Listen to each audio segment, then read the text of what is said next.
আন্তর্জাতিক সংবাদে আপনাকে স্বাগতম। জানিয়ে দিব বিশ্বের আলোচিত কিছু গুরুত্বপূর্ণ আন্তর্জাতিক সংবাদ। যুদ্ধ ও রাজনীতি উভয় ক্ষেত্রে সুদৃঢ় অবস্থানে রয়েছে হামাস। এদিকে ভেঙে পড়েছে ইসরায়েলের ইহুদি প্রশাসন।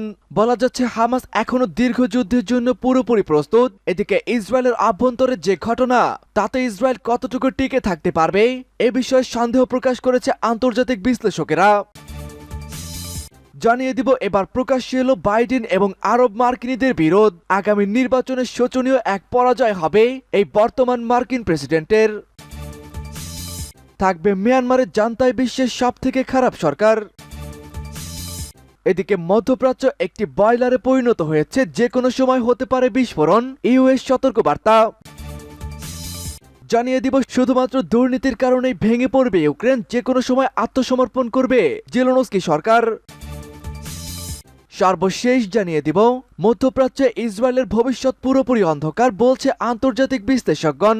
দর্শক, শুনছিলেন সংবাদ শিরোনাম, এবারে জানিয়ে দিব বিস্তারিত। তার আগে আমাদের ভিডিওটিতে একটি লাইক দিন এবং চ্যানেলটি সাবস্ক্রাইব করে পরবর্তী আপডেট সংবাদ সবার আগে পেতে আমাদের সাথেই জুড়ে থাকুন। যুদ্ধ ও রাজনীতি উভয় ক্ষেত্রে সুদৃঢ় অবস্থানে রয়েছে হামাস। এদিকে ভেঙে পড়েছে ইসরায়েল। ফিলিস্তিনে ইসরায়েলের আগ্রাসন ও গণহত্যার ১২০তম দিনে গতকাল শনিবার এসেও তা কমানোর কোনো লক্ষণই দেখা যাচ্ছে না। গাজায় ২৩ লাখ মানুষের প্রায় অধিকাংশই ইসরায়েলি হামলায় বাড়িঘর হারিয়ে বাস্তুচ্যুত হয়েছেন। উত্তর মধ্য ও দক্ষিণ গাজা থেকে উচ্ছেদ হয়ে তাদের অধিকাংশই এখন মিশর সীমান্ত সংলগ্ন এক সময়ের নিরাপদ অঞ্চল ঘোষিত রাফাতে এসে আশ্রয় নিয়েছেন। সেখানে এখন তীব্র শীত চলছে, বৃষ্টি হচ্ছে, সেখানে হামলা চালানোর হুমকি দিচ্ছে ইসরায়েল। এতে সেখানে আতঙ্ক দেখা দিয়েছে।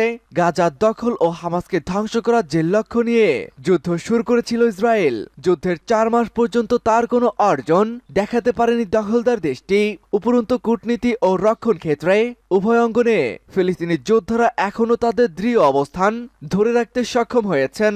হামাসের কর্মকর্তা জানিয়েছেন তারা এখন যুদ্ধবিরতির প্রস্তাব খতিয়ে দেখছেন। তাদের পর্যালোচনা ও মূল্যায়ন শেষ হওয়ার পর তারা এ ব্যাপারে তাদের অবস্থান জানিয়ে দিবেন। লেবাননে অবস্থিত হামাসের মুখপাত্র ওয়ালিদ আল কিলানি শুক্রবার বলেন, প্যারিস বৈঠকে দেওয়া প্রস্তাবের বিষয়ে তারা এখনো পর্যন্ত আলোচনা করছেন। এর আগে লেবাননে হামাসের শীর্ষ প্রতিনিধি ওসামা হামদান হিব্রু গণমাধ্যমকে যুদ্ধবিরতি আসন্ন বলে গতকাল শনিবার প্রকাশিত খবর নাকচ করে দিয়েছেন। তিনি বলেন, ফিলিস্তিনিদের ওপর ইসরায়েলের শর্ত চাপানোর চাপ সৃষ্টি একটি অপকৌশল হিসাবে ইসরায়েল এই অপপ্রচার চালাচ্ছে। এদিকে প্রকাশ্যে এলো এবার বাইডেন এবং আরব মার্কিনীদের বিরোধ। মার্কিন প্রেসিডেন্ট জো বাইডেনের মিশিগান সফরে আরব আমেরিকান ভোটারদের সঙ্গে উত্তেজনা প্রবল হয়ে উঠেছে। গাজা পরিস্থিতি মোকাবেলা নিয়ে অঙ্গরাজ্যের সংখ্যাগরিষ্ঠ আরব আমেরিকান জনগণের মধ্যে দেখা দিয়েছে অসন্তোষ। সফরে এই জনগোষ্ঠীর মানুষদের বসবাস থাকা ডিয়ারবর্নে যাননি তিনি।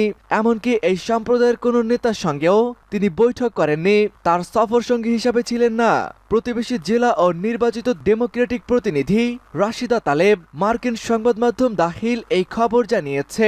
বৃহস্পতিবার মিশিগান সফরে গিয়ে কৃষ্ণাঙ্গ নেতার সঙ্গে সাক্ষাৎ করেছেন বাইডেন। এমনকি কৃষ্ণাঙ্গ মালিকানাধীন এক রেস্টুরেন্টের মালিকের সঙ্গেও কথা বলেছেন তিনি।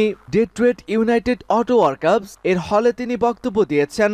২০২০ সালের নির্বাচনে ইউনিয়ন সদস্যদের মধ্য থেকে ১৪% পয়েন্ট পেয়ে জিতেছিলেন বাইডেন। সেখানে ৮৭% ছিল কৃষ্ণাঙ্গ ভোটার। কিন্তু গাজা পরিস্থিতি নিয়ে সমালোচনার মুখে এবারের নির্বাচনে জয় নিয়ে অনিশ্চয়তার মুখে পড়েছেন বাইডেন। মিয়ানমারের জান্তায় বিশ্বের সবচেয়ে খারাপ সরকার। চলতি মাসের ১ ফেব্রুয়ারি ৩ বছর পার করেছে মিয়ানমারের সেনা প্রশাসন। ২০২১ সালের এই দিনই সামরিক অভ্যুত্থানের মধ্য দিয়ে দেশটির ক্ষমতায় আসে জান্তা সরকার। দীর্ঘ এই ৩ বছরের সন্ত্রাস বিরোধী অভিযানের নামে এই সরকার ৪,৪৭৪ জন বেসামরিক নাগরিককে হত্যা করেছেন আর গ্রেফতার করেছে ২৫,০০০-এরও বেশি নাগরিক। এছাড়া এই সময় ৭৮,০০০-এরও বেশি বাড়িঘর পুড়িয়ে দিয়েছে জান্তা সরকার। এখানে শেষ নয়, এই জান্তা সরকারের কারণে দেশটি এখন সামাজিক, রাজনৈতিক, অর্থনৈতিক সংকটের মধ্যে নিমজ্জিত। জান্তা সরকার ক্ষমতা দখলের পর দেশটিতে মানবিক চাহিদা বেড়েছে ব্যাপকভাবে। জাতিসংঘের তথ্যানুসারে চলতি বছরে শুধু জরুরি মানবিক সহায়তার প্রয়োজন 18.6 বিলিয়ন মানুষের, যা দেশটির মোট জনসংখ্যার 1/3। অথচ এর আগে অর্থাৎ 2021 সালের আগে মিয়ানমারের মাত্র 1 মিলিয়ন মানুষের মানবিক সহায়তার প্রয়োজন ছিল। জান্তা সরকার এরই মধ্যে দেশটিকে পুরোপুরি বসবাসের অনুপযোগী করে তুলেছেন। মধ্যপ্রাচ্য একটি বয়লার যে কোনো সময় হতে পারে বিস্ফোরণ, ইউএস সতর্কবার্তা। ইউরোপীয় ইউনিয়নের শীর্ষ কূটনৈতিক জোসেপ বোরেল মধ্যপ্রাচ্যে হামলার বিষয়ে সমাধান হতে বলেছেন। তিনি সতর্ক করে দিয়েছেন, মধ্যপ্রাচ্য একটি বয়লারের মতো হয়ে গেছে, যা যে কোনো সময় বিস্ফোরিত হতে পারে। খবর আনাদুল এজেন্সির। শনিবার ব্রাসেলসে পররাষ্ট্রমন্ত্রীদের এক বৈঠকে এই আহ্বান জানিয়েছেন তিনি। সিরিয়া ও ইরাকে ইরান সংশ্লিষ্ট স্থাপনার উপর যুক্তরাষ্ট্রের হামলার পর আর সহিংসতা না বাড়াতে সব পক্ষের প্রতি আহ্বান জানান ইউরোপীয় ইউনিয়নের এই পররাষ্ট্রনীতির প্রধান। যদিও জোসেপ বোরেল যুক্তরাষ্ট্রের হামলার কথা সরাসরি স্বীকার করেননি, তবে তিনি গাজা যুদ্ধ, লেবাননের সীমান্ত সহিংসতা, ইরাক ও সিরিয়ায় বোমা হামলা ও লোহিত সাগরের জাহাজের উপরে হামলার প্রসঙ্গটি উল্লেখ করেছেন। শুধুমাত্র দুর্নীতির কারণেই এবার পুরোপুরি ভেঙে পড়ছে ইউক্রেন। যে কোনো সময় আত্মসমর্পণ করবেন জেলেনস্কি। ইউক্রেনের দুর্নীতি নিয়ে সর্বশেষ যে তথ্যটি ফাঁস হলো সেটি একটি জটিল গল্প। এই কেলেঙ্কারিটা ইউক্রেনের প্রতিরক্ষা মন্ত্রণালয়কে ঘিরে রেখেছে। 1 লাখ মর্টার শেলের মূল্য প্রায় $40 মিলিয়ন, যা কিনতে অর্থ পরিশোধ করা হলেও মর্টার শেলগুলো সরবরাহ করা হয়নি।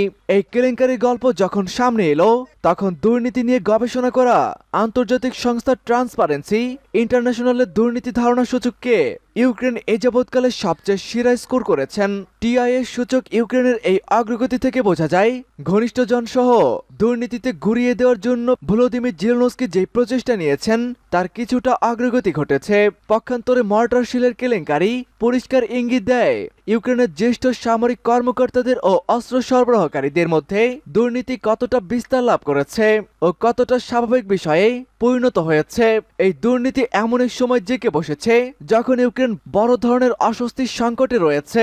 দুর্নীতি ইউক্রেনের দীর্ঘ সময়ের সমস্যা, কিন্তু গত 10 বছরে ইউক্রেন নিয়ে টিআইএর যে ধারণা সূচক, তাতে দেখা যায় দেশটি দুর্নীতি থেকে বেরিয়ে আসার ক্ষেত্রে ধারাবাহিক উন্নতি করে চলেছে। রাশিয়া ও আজারবাইজানকে বাদ দিলে ইউরোপের আর কোনো দেশেই ইউক্রেনের মতো দুর্নীতি নেই।